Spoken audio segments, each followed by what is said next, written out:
Drawing 3 cards per now. That is disgusting. Cryptolithrite. Oh god, no. That's so much mana. All creatures defaced.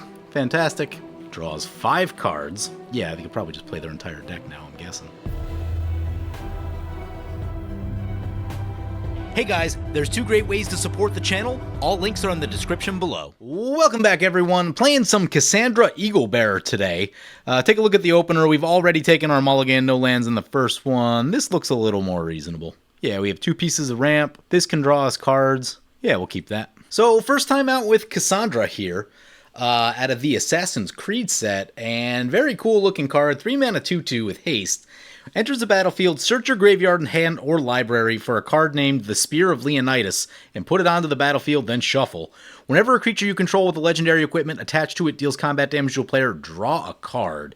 And we don't have the spear in front of us, but the spear is actually pretty cool and pretty unique. So it's a modal card. Whenever a creature attacks, choose one. It gains double strike, make a 3/2 legendary horse token, or discard 2 cards, then draw 2 cards. So double strike when you're trying to finish the game. Early game, you're probably going discard 2, draw 2, maybe make the horse at some point just to get some blockers. A lot of utility in the spear, and that is very exciting. So yeah, this is one that I've been excited to play. We'll see how this goes. I put this list together pretty quickly, but also worth noting is that I do have more new cards in this deck than the average Boros equipment deck that I've played on this channel over the last few years, because yeah, it's no secret when you're trying to build like a tuned equipment list, like they all start to look very samey after a while, and this one actually has a lot of interesting choices in it, particularly newer stuff that was in the Assassin's Creed set. We have Mjolnir, Lost Jit, I've got Andoril out of the, I think that's Lord of the Rings, right? We've got Excalibur up here, I've got Ivor and the equipment that goes with him, the Ravenclaw War Axe. Got the Caduceus in here. So yeah, we've got a decent number of like new card choices that are interesting to this deck. I guess we just go Mistveil Plains on 1 here. And yeah, just excited to get a look at some new cards, play a slightly different style than the typical Boros equipment game that I've played so many times over the years. So it should be interesting. There's an Ethereum Sculptor. So one thing worth noting, while I was building the deck, I noticed, oh yeah, the spear gives you double strike. Usually, that means you put all the swords of X and Y in your deck. And what I very quickly realized is any of the swords with pro red are going to be particularly bad because they make the spear fall off. There are more and more colored equipment than there ever used to be. Notably, Embercleave is also red. So you can put some number of swords in X and Y in your deck, but the red ones in particular are going to take a little bit of finagling and might make your spear fall off. If that's something that you're comfortable with, then that's fine, but it can get awkward. So that is a thing to think about. We do draw a fighter class. I might hang on to that for just a second. Let's go Sacred Foundry, untapped, into Signet. We're last in the turn order, so I do like the idea of trying to get the ramp going. Jace Belrin, party Jace? We going partying? Yeah, nice. Love that. Ooh, Lost Jet, nice. Barely even read this one. We'll take a read of this. So 1 mana and 1 to equip. When equipped creature deals combat damage, put a charge counter on it, only a single counter this time. And you can remove a counter from it, untap target land, target creature can't block this turn, put a +1/+1 counter on equipped creature. Looks decent, but not nearly as game-breaking as the original Umezawa's Jeet. Untap target land is definitely spicy. You know, if there's a Cabal Coffers or something nasty in your deck, yeah. Untapping a Cabal Coffers is like usually game-winning or thereabout. Gaia's Cradle, same sort of thing. So yeah, like untapping powerful lands is a really strong thing to do. I would say that's probably the strongest mode on this card in general. Occasionally, target creature can't block. You know, later in the game, it gets weird, right? If someone has a lot of creatures, that's probably not going to be the most helpful. If they only have 1, then you can probably get through. So it kind of just depends on what they're doing. The blue decks tend to have fewer number of creatures in play. Ooh, Rites of Flourishing. Getting all the help from our opponents today. That's an Arcades deck. We should be a little careful with that. Oh, we have both Jits in hand. Love that. Little flavor win right there. Now, this game is probably going to speed up a lot. I would like to find our second... this can be a land. We might play that as a land. Continuously hitting 2 lands on Rites of Flourishing is kind of a big deal. It can, that can make or break games. Rites of Flourishing is an interesting card. Used to show up a lot back in the day. And, well, we draw the spear off the top. That's fun. We do get an extra draw right here. The problem now, there's the extra land. Love that. We don't have to use our spell yet. So play the Arid Mesa, crack the Arid Mesa. But yeah, Rites of Flourishing was super, super popular, 8 to 10 years ago. Get the plateau. Drop in the plains. But nowadays, it is risky to feed your opponents. Like, that is a very risky thing to do. Decks are so strong now that giving them just the littlest nudge in the right direction means that they might snowball wildly out of control. So you have to be very careful with that. Kind of awkward in that we drew the spear, so it sort of gives up on the searching element of it. Actually, oh no, because we can put it on the battlefield from our hand. Okay, yeah, that's cool. Like that. Like that. So let's get our commander. So we bring it in from the hand. What's the equip on this? 2? So that'll eat up the rest of our mana here.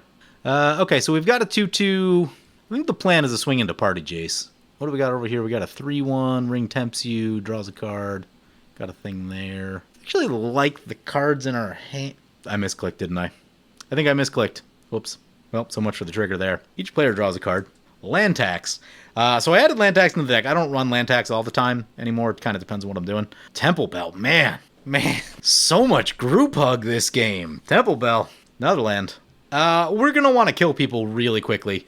The amount of group hug at this table makes me really nervous. And it does make me wonder, like, I don't love group hug on film games just because you don't get a great feel for what the deck does on its own. Like, you see what it does in combination with drawing, lots of extra cards, but yeah, it does give you a slightly warped perception of how it may actually play, particularly when we're making extra land drops. You can be drawing, I don't know, like 3 extra cards per turn cycle. Well, at least 2 with the 3 if they activate the Jace. Dreamstone Hedron. Oh, yeah. That's the big mana ramp. Things are getting scary. Anyway, finishing up. So I put land tax in this deck because sometimes just having extra lands will give you something to discard to the discard effect on the spear. Same can be said for Gift of Estates. Tithe, because it's only 2 lands, might be a little bit less likely on that. I mean, there might be times where you do it, but generally speaking, you'll probably just play both of those lands. But yeah, Gift of Estates and land tax. A very solid thing to do is just get those extra lands and then discard, one or 2 of them, depending on, how many lands you have in hand, that sort of stuff. But opponent's going to go full attack into the Jace. Opponent's going to block with the Ethereum thing. Oh, that's going to kill that guy. This kind of looks like a board wipe play. I should probably take a look at what our opponents are playing. So over here we have Kydele and Kraum. That sounds disgusting. Oh god, with the amount of group hug at this, yeah, that's a problem. They probably need to die first. This is Denethor, Ruling Steward. 3 mana for a 2/4. At the beginning of your end step, if a creature died under your control this turn, make a 1/1 white human soldier. Sacrifice another creature. Each opponent loses 1 life. You gain 1 life. Okay, so aristocracy stuff. And then, of course, Arcades, the strategist, allows your defenders to attack and does damage equal to their toughness. Deck that's been around. Deck that's been very popular for a long time. What is this? Yeheni's Expertise, -3.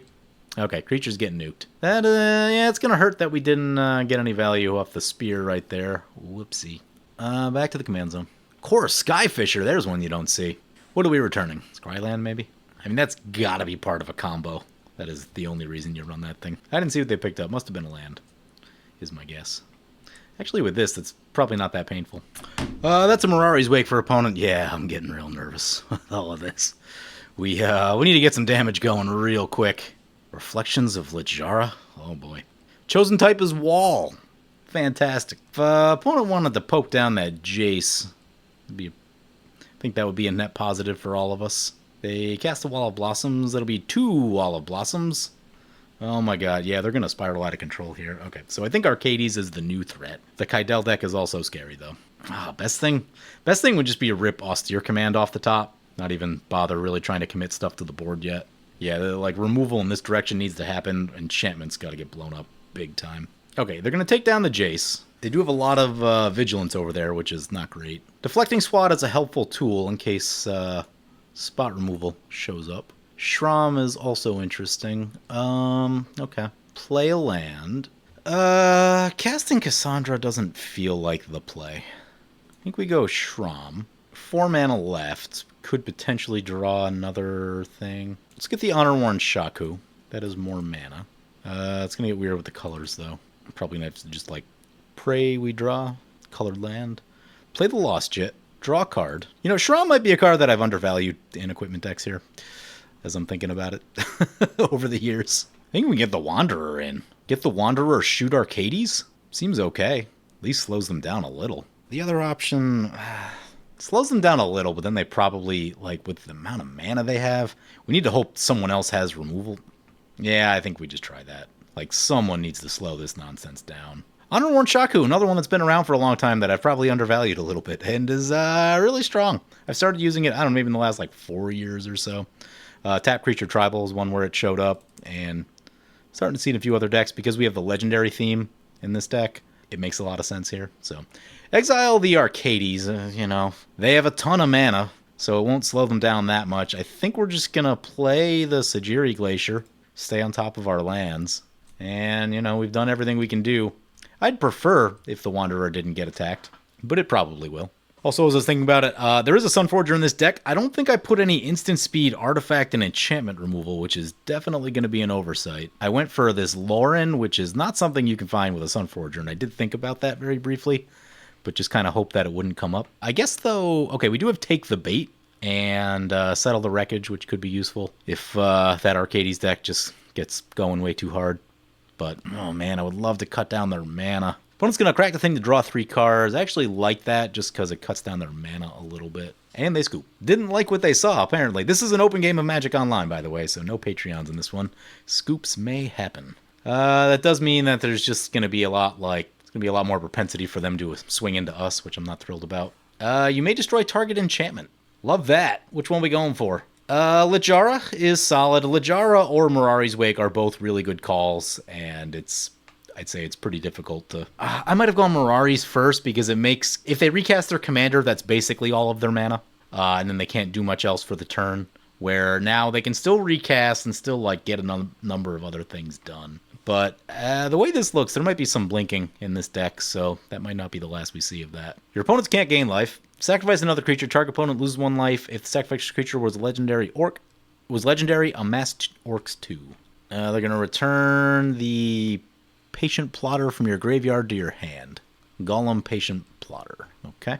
Opponent's just going to send the Skyfisher over. Okay, cool. I think we have agreed that this is an archenemy situation. The Wanderer is a net positive, and that if it survives, we can kill the Arcades with it again, but I do think that they'll send the walls into it after they recast. 10 cards in hand for opponent. Yeah, that's where the Mirari's, getting rid of the Mirari's is probably the better call. In my opinion, mana is always just a teeny bit stronger than card draw. Like, they're very close. Ugh, exploration. But I think, again, I think shooting the Wake... I think this is actually a great example. These are both 5 mana enchantments that are both ridiculous in this deck, but I think shooting the Mirari's Wake is just a little bit stronger than shooting the Reflection. At least at this stage of the game. Howling Mine, okay. We will draw more cards. Which is good. We did expend a lot of cards over the past couple turns, and like I said, I do think that this will probably go down. My main concern with this deck, by the way, it does look cool with the Spear, which we have not gotten to use. But my concern is she isn't that big. Like, actually doing the damage to kill players, it's going to take you a few equipment generally. You know, late game Blackblade Reforged is fine. Charged up Umezawa is fine, right? But, like, it's not the type of thing that, like, you can just put, like, 1 or 2 things on. You probably need, like, 3 or 4 a lot of the times. So it does just need to get bigger, get size, before you can really start thinking about doing lethal swings. It's not like a Brunor, which is absolutely disgusting. You put, like, I mean, you put anything on Brunor, and it's just massive and, you know, gets out of hand very quickly. If a permanent entering the battlefield causes an ability of a permanent, you control the trigger. Trigger it an additional time. Yeah, just all the disgusting enchantments. Defender, other creatures. Oh, God, yep. Pump them up. Draw 2 cards. Hearthenholm gets past a lot of their board. That's notable. Can block any number of creatures, but still Hearthenholm takes care of that. Draws 2 more cards, yeah. I had Spell Shock in the deck, and I really badly wanted to keep it in, but had to cut something to get down to 100. Burgeoning. Hopefully they miss their attack or don't attack the Planeswalker. That'd be ideal. We are not that lucky. Lauren off the top would be super sweet. Because then if we go get Hearthenholm, we can Blinker and get rid of a lot of these problems. Wanderer down. Sort of gains us life. Waves of Aggression is a magic card. We're not set up for it at all, but if we can get set up for it, it'd be good. Howling Mine, another land, Rites of Flourishing, another land, not quite where we were hoping on. Probably have to get, we do have the Teferis, so I guess we can like hold off for a little bit on the Sunforger. We could maybe use Axguard to get Sunforger. That's the thing we could do. Okay. How much toughness does this have? 6. That takes a lot of counters on a Jit to take that down. Yeah, a lot of cards. I think we starting with the fighter class. Yeah, recasting our commander just doesn't feel like it does that much here. Okay, yeah, so I mean I think it's got to be fighter class then. Oh, we do have a rogue's passage also. That's a thing to think about. Yeah, I feel like start with a fighter class. I mean, it's probably just got to be Sunforger. Reaver Cleaver is interesting. Could make us a lot of mana. A lot of mana does open up possibilities. Does take us a lot to cast it, though. That would be most of our turn. Yeah, I think it's just got to be Sunforger. Board's just too out of control. Play a land. Burgeoning. Play another land, another Burgeoning. Upgrade the fighter class. Use the Honor Worn. So use all that mana for the Sunforger. Draw a card, forge anew. Free equip the Sunforger. Love that. Oh no, it's 1 to equip. That's not the worst. Leaves us exactly enough for it to fairies or 1 activation of Sunforger, so I think we pass like that. There is a thought where, like, we might want it to fairies before their turn, because with the amount of cards that they're gonna gain and draw, finding a counterspell seems very likely. So I might just Teferis at the end of this end step. I guess we have a deflecting swap, though. I mean, still with the draw, they could easily have 2 counters, and that would be a thing. Maybe a little more removal out of the black-white deck would be good. If they wanted to... no, the enchantment guy went down. They sacrificed that. That's unfortunate. Enters battlefield, you may exile 2 cards from your graveyard. When you do, return target creature card from your graveyard to the battlefield. Enchantment killer guy? Okay, yeah, they're going to bring that back. Excellent. Opponent going after the Miraris after thinking it over for a little bit. Again, like, this deck, their deck is just going to draw cards, right? Like, there's probably no way of stopping that at this point, but at least we can try and slow their mana down. Still going to be tough with Exploration and Burgeoning and Rights, but, you know, literally, I mean, they have what, like, probably 8 or 9 lands already, doubling that. That's insane. Cult Conscript enters. The question of, do we Teferis now? They are going to look at a lot of cards. I think we do. Unless opponent, like, does something to really kind of slow them down. Okay, they're going to do a thing. Leaves the battlefield, ring tempts you. I think we have to Teferis. Because I've been in this exact situation before against this deck, so I know exactly what this looks like. They untap with a ton of mana, and then they draw into a counterspell, is what happens. So we phase out. Where we're going to find 28 damage, I haven't really figured it out. I mean, I guess with Sunforger and an Embercleave does get quite a bit done. Throw a Jit in there for good measure. Conqueror's Flail is probably the next thing I want to see, because then they can't counter our stuff. I did put that in for these pesky blue decks. Howling Mine, Rites of Flourishing. Yep. They're down to 23. Okay. So opponent has softened them up a little bit. Roaming Throne, disgusting. Wall of Mist. Notably that Hearth and Home does not get us past that. Drawing 3 cards per now. That is disgusting. Oh, we do have the Rogue's Passage still. We got to remember that. Takasha's Welcome. Ooh, Reaver Cleaver with Waves of Aggression could be game-winning. Yeah, if it's unblockable, it's game-winning. Crashing Drawbridge. Another one that Hearth and Home doesn't get us past. Do we have 23 damage? Soul Ring. Signet. Cryptolith Rite. Oh, God, no. That's so much mana. Angelic Wall. I mean, they might just time themselves out of this game. This game had a really short timer on it. They're about tied with us. Which means we're going to want to think through our turn, is what we're going to want to do. All creatures have haste. Fantastic. I mean, that's... Yeah, they could probably just play their entire deck now, I'm guessing. Cost reduction. Yep. Guardian Project. Wall of Junk. Draws 5 cards. I mean, interestingly, that's not a May, so, like, as long as we're phased out. There is a weird way in that, like, if they're not careful, they could deck themselves. There's still a ways to go. They're at 51, but I've seen people do it. Are they finally out of mana? Of course not. Carry added. Draw 5 cards. Wizard class. No max hand size. Opponent's going to swing with the Arcades. Ooh, we don't have free deflecting swap. We need to remember that. I've been thinking like we have. Our commander is not in play. Notably, opponent has 1 blocker. Huh. Which means, I think we could just use that. Oh, that saves us a lot of headaches. There's a land. We do need mana. Conqueror's Flail. Denitha. Nykthos. It's not doing a lot yet. We'll play it, though. Play the Nykthos. Burgeoning. Marsh flats. Probably shouldn't. I should have held off on the lands, I think. Well, I mean, we'll probably have to play them at some point, but... Yeah, I mean, they probably have a counter in 16 cards, but free equip, or is it, yeah, free equip the spear, free equip this thing, free equip, or cast the jet. Cast the jet, we draw a card. Ooh, Hookblade. Hookblade's gonna be fun here. Flying, huh? Cast Hookblade. Well, I guess Arcades is flying, but most of the crap they can do is on the ground. Also, that draws us another card. Attach it to the thing. Hookblade wasn't the one I was thinking of. What's the other one that, like, taps stuff? There was one out of the Assassin's Creed set that I had. It's sort of like Great Sword of Tyr, but... put the Umazawas on here. I mean, we may not need to do... Yeah, actually, because also we can just de-equip the Sunforger after and get 3 damage off a Sulphurous Blast. So this might actually be close enough. Is there anything else we need to do? I think that's good for now. Go to combat. Send this in. Oh no, this... let's see. Double check this thing. When it deals combat damage, it gets a charge counter, which means we can't make the thing unblockable, which means we're going to have to use our stuff to make the thing unblockable. Okay. Okay, well in that case, yeah, declare attackers. We're going to go double strike. Finally getting to use the spear. Messed up earlier. Opponent's got something. Simic Charm. Return target permanent to its owner's hand. Beautiful. Deflecting Swat. Paying 3. Get rid of Arcades. We gain double strike. Lost Jit and Umazawa's Jit. Yep, love that. Lost Jit, Umazawa's again. And then my favorite card, Waves of Aggression. Oh, I love Waves of Aggression. I haven't gotten to play it in so long because I haven't been playing much. And I haven't been playing decks that use Waves of Aggression. Waves of Aggression. Do it again. We already have double strike. I think this time we're going to make the blocker. More triggers. Down they go, and that is how you deal with an overwhelming Arcades opponent. I think we actually caught a huge break that they tried to bounce our thing, because that made life a lot easier, saved us a bunch of mana on not having to use Rogue's Passage. And now we have a ton of counters on Umazawas, and having a ton of counters on Umazawas, particularly with like an Aristocrats board, that is going to be a tall order for our opponents.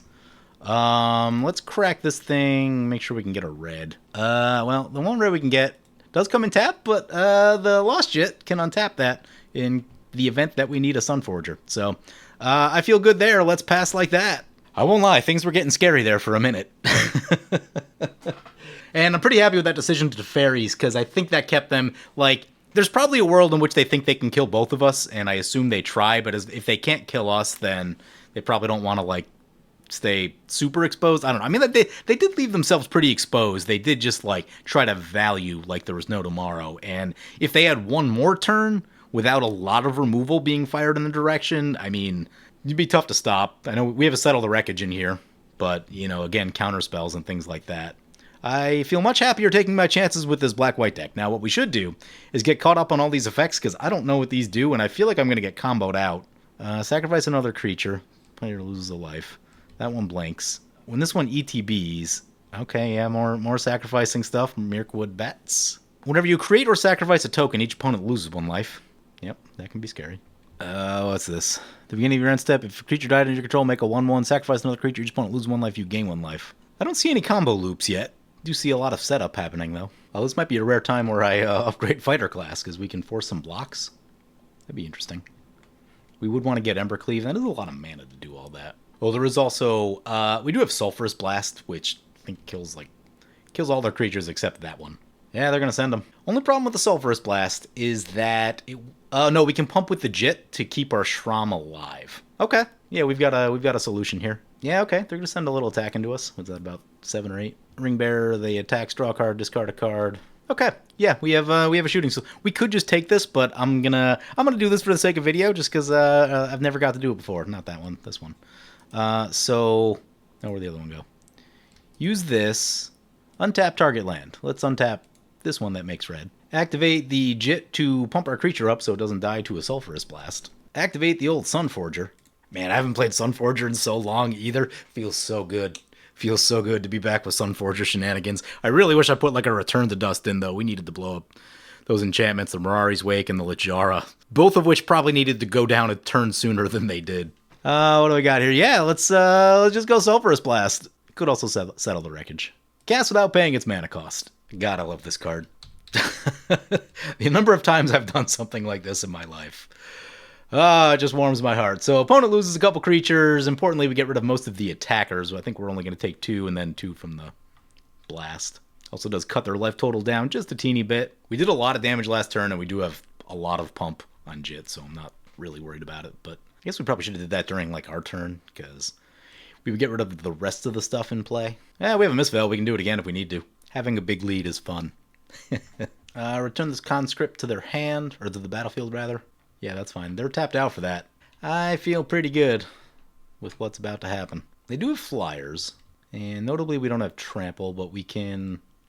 Oh, you know what we can do? We can jit everything that didn't die. Oh, that'll be fun. Do need to hurry, though, just because we are... That one's got 4. That'll take a lot. Kill that one. Our clock is running very low. Opponent's got responses. Sacrifice a thing. Shoot this one. Shoot this one. Yeah, getting a lot of counters on Jit just, like, hoses creature decks completely. I've been on both sides of that equation many times. Okay, I think we can just F6 now. The other stuff I'm okay with living. We have Thin the Herd. There's a land. We'll hang on to that. Re-equip this thing. Oh, we gotta pay 1. Pay 1. Don't want to get too fancy now just because our clock is winding down. Okay, they scoop it. Yeah, how about that? Got a little hairy with the Arcades deck there. We were last in the turn order, and, you know, that's the type of stuff that can bite you if someone starts snowballing like that. Luckily, we did get some help from our opponent. They did shoot 2 enchantments. I do think things would have been a little less terrible if they shot the Mirari's Wake first and the Lajara second. They wouldn't have rebuilt so fast, in my opinion. But anyway, a nice little showing for our deck. Sad that I missed the spear trigger in the beginning, because we really only triggered the spear one time, I think, or is it? But the one time we did trigger it, it was for Double Strike, and that Double Strike was very, very relevant. Without Double Strike, we would not have had enough damage to kill opponent, and I was running the math. I don't think there was any way that we could get Embercleave and cast Waves of Aggression. It's like there was just way too much mana for where we were at the time. So yeah, the Double Strike on this did come in really handy. We did make it a horse at one point. Sad we didn't get to see the discard 2, draw 2. I do wonder, you know, I mean, that's basically a Faithless Looting, which I'm not, like, thrilled about, but at least this doesn't bring you down a card like Faithless Looting does. And there are definitely times where you're going to want to loot some stuff away, you know, again, the land tax. If you get Hammerit's Archive, and this might be a little too cute, but if you get it with the spear going, that's discard 2, draw 4. That's pretty good. That's an exciting thing to do. I'm happy we did get to see a couple new cards today.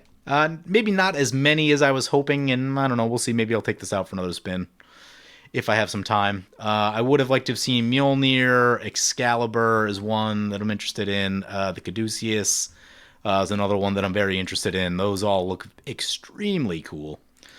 But we did get to see the Lost Jet in action. It was helpful. I know it's not a new card, but I've more recently adopted stuff like Inspiring Statuary and Honor Worn Shaku. I've been trying to use those a little bit more in some decks. Shram is a card that's been around, but I've only started recently adopting it more. But overall, yeah, we were able to hang tight against opponent that was ready to snowball. And, you know, I think a large part of it was the preemptive Teferi's Protection, which prevented them from just trying to, like, kill everyone.